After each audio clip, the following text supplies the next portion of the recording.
Om Swastiastu. Om Swastiastu.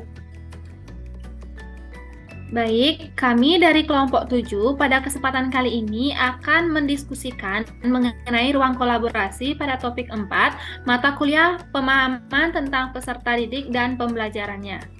Mohon izin untuk melakukan share screen terlebih dahulu. Baik, rekan-rekan, pada kesempatan kali ini kita akan mendiskusikan mengenai 8 topik pembahasan. Baik, kita akan bahas mengenai soal yang pertama, mengenai apa yang dimaksud dengan teaching at the right level. Baik, bagi rekan-rekan, silakan mengeluarkan pendapatnya mengenai topik yang pertama atau poin yang pertama. Baik, saya akan mencoba menjawab pertanyaan yang pertama, yaitu apa yang dimaksud dengan teaching at the right level. Berdasarkan yang saya baca, perkembangan tiap peserta didik pasti berbeda-beda, ada yang cepat memahami materi dan juga ada yang lambat. Teaching at the right level merupakan pendekatan belajar yang tidak mengacu pada tingkat kelas, melainkan mengacu pada tingkat kemampuan siswa. Setiap fase ataupun tingkatan tersebut mempunyai capaian pembelajaran yang harus dicapai. Proses pembelajaran siswa akan disusun dan mengacu pada capaian pembelajaran tersebut, namun juga disesuaikan dengan karakteristik, potensi, dan kebutuhan peserta didik. Apakah ada yang ingin menambahkan? Baik, mohon izin menambahkan sedikit.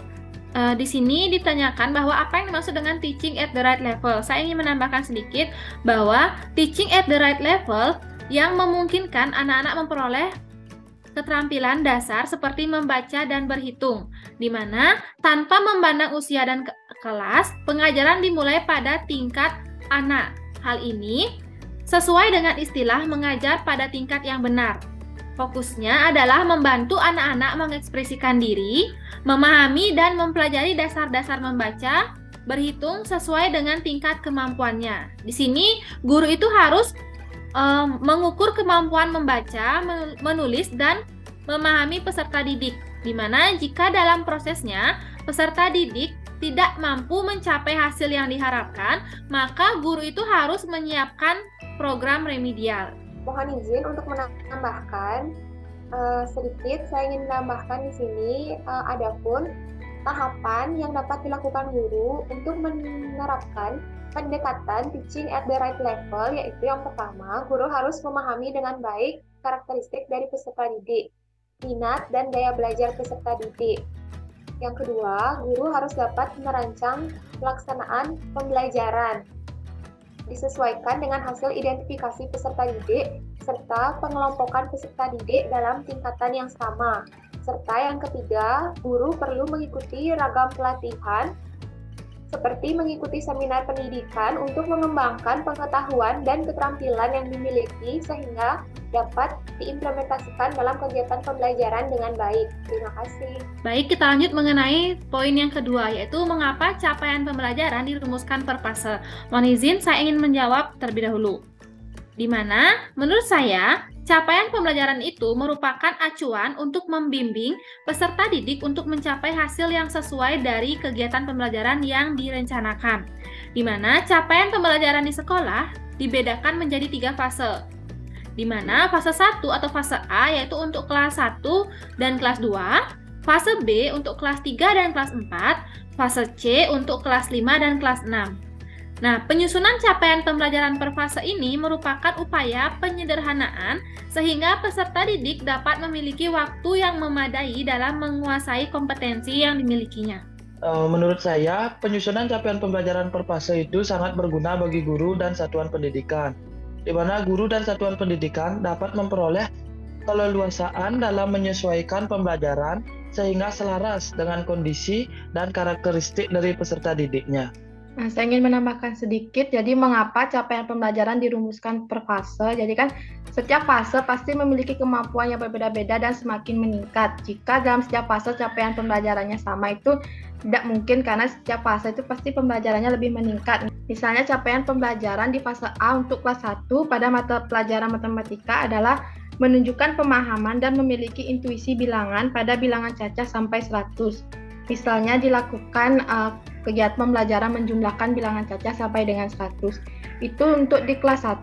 Sedangkan untuk di kelas 4 dan 5 itu kan tidak mungkin lagi diajarkan seperti itu karena lebih meningkat. Mungkin saja nanti dia diajarkan di bilangan pecahan seperti itu. Terima kasih. Baik, kita lanjut ke poin yang ketiga, yaitu apa yang Anda pahami capaian pembelajaran. Yang dimaksud dengan capaian pembelajaran ini merupakan salah satu istilah pada kurikulum Merdeka sebagai kompetensi pembelajaran yang harus dicapai peserta didik dalam setiap fase perkembangan. Capaian pembelajaran mencakup sekumpulan kompetensi dan lingkup materi yang disusun secara menyeluruh dalam bentuk narasi. Capaian pembelajaran atau disebut juga learning outcomes disusun dalam suatu pernyataan yang memuat tujuan pendidikan mengenai apa yang menjadi harapan untuk mampu diketahui, dipahami, dianalisis, dan dapat dikerjakan oleh peserta didik setelah melalui satu periode atau fase belajar. Saya ingin menambahkan sedikit, jadi capaian pembelajaran itu saya setuju dengan Vira adalah harapan yang akan dicapai setelah melakukan satu kegiatan. Sama halnya misalnya kita akan melakukan suatu kegiatan, kita harus tahu apa sih yang akan dicapai ketika kita melaksanakan kegiatan ini. Jadi itulah capaian pembelajaran adalah sesuatu yang akan kita capai setelah melaksanakan kegiatan pembelajaran. Untuk soal yang nomor 3, ada yang ingin menambahkan lagi? Baik, kita lanjut ke soal yang nomor 4, yaitu mengapa perlu capaian pembelajaran. Nah, di sini saya ingin berpendapat terlebih dahulu. Capaian pembelajaran itu diperlukan dalam proses pembelajaran karena capaian pembelajaran itu merupakan komponen penentu kompetensi yang harus dicapai oleh peserta didik dalam suatu proses pembelajaran. Gambaran terkait kompetensi yang perlu dicapai pada setiap fase perkembangan kemampuan dan sebagai bahan dasar untuk menyusun tujuan pembelajaran. Nah, dalam pelaksanaan dan penilaian pembelajaran, capaian pembelajaran kedudukannya sangat penting, sehingga capaian pembelajaran dengan kriteria penilaian yang tepat harus ada di setiap mata pelajaran. Oleh karena itu, capaian pembelajaran itu sangat diperlukan dalam kegiatan pembelajaran. Baik, di sini saya ingin sedikit menambahkan mengapa perlu capaian pembelajaran. Jadi capaian pembelajaran itu sangat penting dalam pembelajaran karena capaian pembelajaran merupakan salah satu penentu untuk mengidentifikasi sebuah tujuan pembelajaran yang lebih terukur. Saya ingin menambahkan sedikit, jadi mengapa perlu capaian pembelajaran? Seperti yang sudah saya katakan sebelumnya, dalam melaksanakan suatu kegiatan, kita harus mengetahui apa yang akan kita capai dari kegiatan tersebut. Nah, mengapa perlu adanya capaian pembelajaran itu? Untuk mengetahui apa yang akan dicapai dalam kegiatan pembelajaran tersebut dan untuk merancang tujuan pembelajaran yang akan dicapai dalam proses pembelajaran. Kita lanjut ke soal yang nomor 5. Apa yang dimaksud menyesuaikan pembelajaran dengan situasi dan lingkungan belajar yang ada? Baik, dipersilahkan. Saya ingin mencoba menjawab apa yang dimaksud menyesuaikan pembelajaran dengan situasi dan lingkungan belajar yang ada. Pelaksanaan pembelajaran harus menyesuaikan dengan situasi dan lingkungan belajar. Artinya, dalam pelaksanaan kegiatan pembelajaran, guru harus menyesuaikan ruang lingkup materi pelajaran dengan memperhatikan kesiapan, minat, karakteristik, dan kemampuan peserta didik. Guru juga harus mampu menciptakan lingkungan belajar yang nyaman dan aman bagi peserta didik serta mempunyai tempat bergerak dan beraktivitas dengan leluasa serta memiliki tempat untuk beristirahat, karena setelah kita melaksanakan kegiatan kita juga perlu untuk melakukan refreshing otak, yaitu untuk beristirahat agar dapat kembali fokus. Lingkungan belajar yang baik adalah lingkungan belajar yang dapat memenuhi kebutuhan belajar peserta didik dari segi fisik yang meliputi ketersediaan sarana dan prasarana. Dari segi psikologi, mampu menciptakan ruangan yang aman dan ramah, misalnya adanya interaksi antara siswa dengan guru dalam berdiskusi. Dan yang ketiga ada emosional, yaitu menjadi tempat untuk mengekspresikan diri, misalnya adanya kegiatan ekstrakurikuler. Baik, saya ingin menambahkan sedikit. Saya setuju dengan pendapat Sista bahwa seperti yang dikatakan oleh Sista, bahwa pelaksanaan pembelajaran itu harus menyesuaikan dengan situasi dan lingkungan belajar peserta didik, di mana tadi dikatakan bahwa seperti harus mampu menciptakan lingkungan belajar yang nyaman, aman, dan menyenangkan untuk peserta didik. Selain itu, lingkungan belajar yang baik itu adalah lingkungan belajar yang mampu memenuhi kebutuhan belajar dari peserta didik dari fisik maupun dari segi psikologis peserta didik itu sendiri. Kita lanjut ke soal yang nomor 6. Yaitu mengenai apa itu capaian pembelajaran setiap fase. seperti yang tadi sudah saya paparkan, capaian pembelajaran disusun dalam suatu pernyataan yang memuat tujuan pendidikan mengenai apa yang menjadi harapan untuk mampu dipahami dan dikerjakan oleh peserta didik melalui satu fase perkembangan kognitif. Nah, capaian pembelajaran di sekolah dasar khususnya dibedakan menjadi 3 fase, yaitu yang pertama fase A untuk kelas 1 dan kelas 2, fase B untuk kelas 3 dan kelas 4, serta fase C untuk kelas 5 dan kelas 6. Adapun capaian pembelajaran untuk pendidikan dasar itu disusun pada setiap mata pelajaran. Penyusunan capaian pembelajaran per fase merupakan upaya penyederhanaan sehingga peserta didik dapat memiliki waktu yang memadai dalam menguasai kompetensi. Capaian pembelajaran dirumuskan dalam setiap fase untuk dapat membedakannya dengan kelas. Hal tersebut dikarenakan peserta didik di satu kelas yang sama bisa memiliki potensi untuk berada pada fase pembelajaran yang berbeda.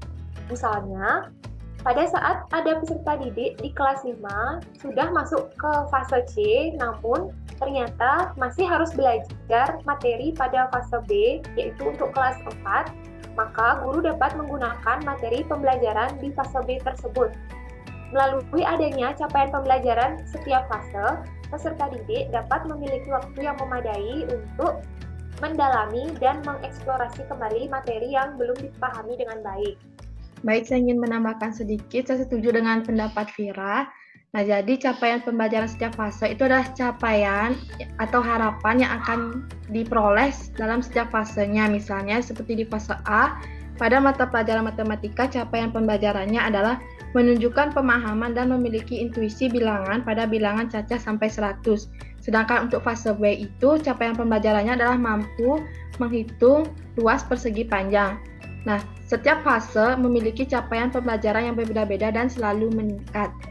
Baik, saya ingin menambahkan sedikit, seperti yang dikatakan oleh Hai Viranti dan Sista, bahwa capaian pembelajaran itu disusun dalam suatu pernyataan yang memuat tujuan pendidikan yang memuat mengenai apa yang menjadi harapan. Nah, di sini dikatakan atau ditanyakan apa itu capaian pembelajaran setiap fase. Nah, dalam sekolah dasar, capaian pembelajaran itu dibedakan menjadi 3 fase, yaitu fase A dari kelas 1 sampai kelas 2, fase B dari kelas 3 sampai kelas 4, dan fase C dari kelas 5 sampai kelas 6. Nah, capaian pembelajaran dirumuskan dalam setiap fase itu untuk dapat mengembangkan dengan atau dapat membedakannya dengan kelas-kelas lainnya. Seperti misalnya, tadi seperti yang dikatakan oleh Sista, bahwa capaian pembelajaran di kelas 2 dan di kelas 3 itu berbeda, dan capaian pembelajaran di kelas 3 dan kelas 5 itu juga berbeda. Kita lanjut mengenai soal yang nomor 7, yaitu bagaimana cara membuat capaian pembelajaran. Menurut saya, cara membuat capaian pembelajaran yaitu diawali dengan menentukan fase terlebih dahulu. Kemudian kita melakukan observasi. Setelah kita melakukan observasi, kemudian kita melakukan analisis terhadap hasil observasi tersebut. Setelah menganalisis, selanjutnya menyusun komponen capaian pembelajaran yang diantaranya yaitu rasional mata pelajaran, tujuan mata pelajaran, karakteristik mata pelajaran, dan pencapaian pembelajaran pada setiap fase. Baik, saya ingin menambahkan sedikit. Jadi cara membuat capaian pembelajaran itu yang pertama, seperti yang dikatakan oleh Agung, kita harus menentukan fase yang akan kita buatkan capaian pembelajarannya. Kemudian kita melakukan observasi terkait dengan mata pelajaran apa yang akan dibuatkan capaian pembelajaran, tujuan dari mata pelajaran, karakteristik mata pelajaran, dan kemudian nanti kita bisa buatkan capaian pembelajaran tersebut. Baik, saya ingin menambahkan sedikit. Saya setuju dengan pendapat Sista dan Agung bahwa cara membuat capaian pembelajaran, hal yang harus dilakukan pertama itu adalah menentukan fase terlebih dahulu. Mengapa demikian? Karena setiap fase itu memiliki jenjangan yang berbeda-beda. Hal tersebut misalnya dari fase A itu kelas 1 sampai kelas 2, fase B kelas 3 sampai kelas 4, dan fase C kelas 5 sampai kelas 6. Nah, hal yang pertama harus dilakukan itu adalah membedakan setiap fase-fase tersebut karena capaian pembelajaran dari setiap fase itu berbeda-beda. Kita lanjut ke soal yang nomor 8 mengenai bagaimana cara menggunakan capaian pembelajaran dengan prinsip pembelajaran. Mohon izin saya mencoba untuk menjawab.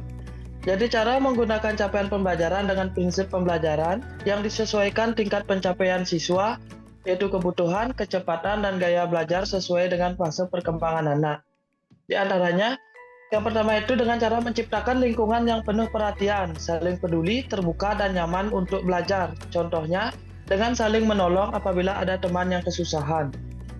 Kemudian, tumbuhkan hubungan yang positif dan konsisten dengan anak-anak lain dan orang dewasa. Ini dalam lingkup yang terbatas. Kemudian ciptakan kebiasaan saling menghargai dalam ruang kelas sehingga anak juga belajar untuk menghormati dan memahami perbedaan-perbedaan yang ada dan mampu menghargai kelebihan tiap orang. Contohnya itu, guru harus selalu bersikap baik dan berpenampilan rapi sehingga siswa itu dapat mengikuti hal tersebut. Kemudian berikan anak-anak kesempatan untuk bermain bersama, mengerjakan tugas dalam kelompok kecil, berbicara dengan teman-temannya dan orang dewasa. Melalui hal-hal tersebut, anak akan belajar bahwa kelebihan dan minatnya berpengaruh terhadap kelompoknya. Lalu selain itu, kembangkan kemampuan anak untuk bertanggung jawab dan mengatur diri. Contohnya itu dalam pemberian tugas, anak diwajibkan membuat dan mengumpulkan tugas dengan tepat waktu guna memupuk rasa tanggung jawabnya dan dapat mengatur waktu dan diri dalam melaksanakan kewajibannya. Saya ingin menambahkan sedikit mengenai cara menggunakan capaian pembelajaran dengan prinsip pembelajaran. Selain yang dikatakan oleh Agung, sebagai seorang guru, kita juga harus memberikan perhatian dan dukungan dalam berbagai bentuk, seperti memberikan pujian saat anak mau memberikan pendapatnya, dan juga melakukan kedekatan fisik seperti dengan membelai kepala anak, memeluk, atau memberi reward seperti tepuk tangan sebagai tanda penghargaan, dan juga memberikan tepuk tangan misalnya setelah anak menyelesaikan presentasi ataupun juga menjawab pertanyaan. Baik, saya ingin menambahkan sedikit. Saya setuju dengan pendapat Sista dan Agung. Nah, selain yang dikatakan oleh Sista dan Agung tadi, ada pun cara yang untuk menggunakan capaian pembelajaran dengan prinsip pembelajaran, yaitu dapat dilakukan dengan memberikan kesempatan pada peserta didik untuk memilih dan membuat rencana untuk aktivitas belajar mereka agar mereka itu belajar dengan inisiatif dan ajukan pertanyaan dan komentar yang merangsang untuk berpikir peserta didik. Nah, selain itu, dapat melakukan atau menciptakan lingkungan yang tanggap akan kebutuhan anak dan merangsang kecerdasan anak itu sendiri.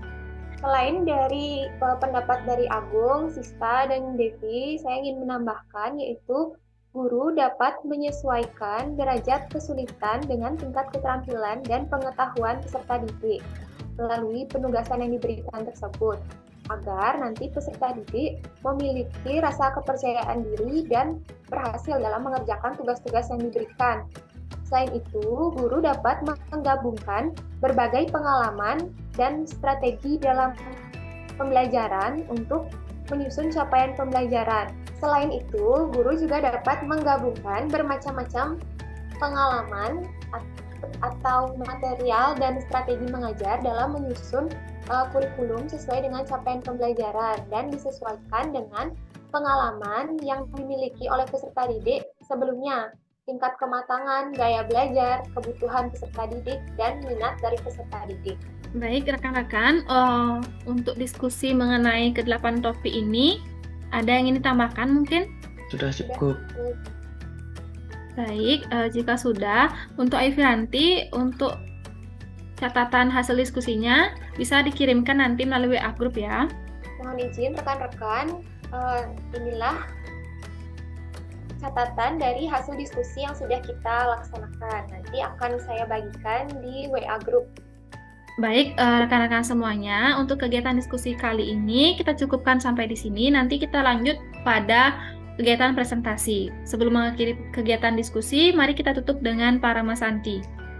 Om Santi Santi Santi Om.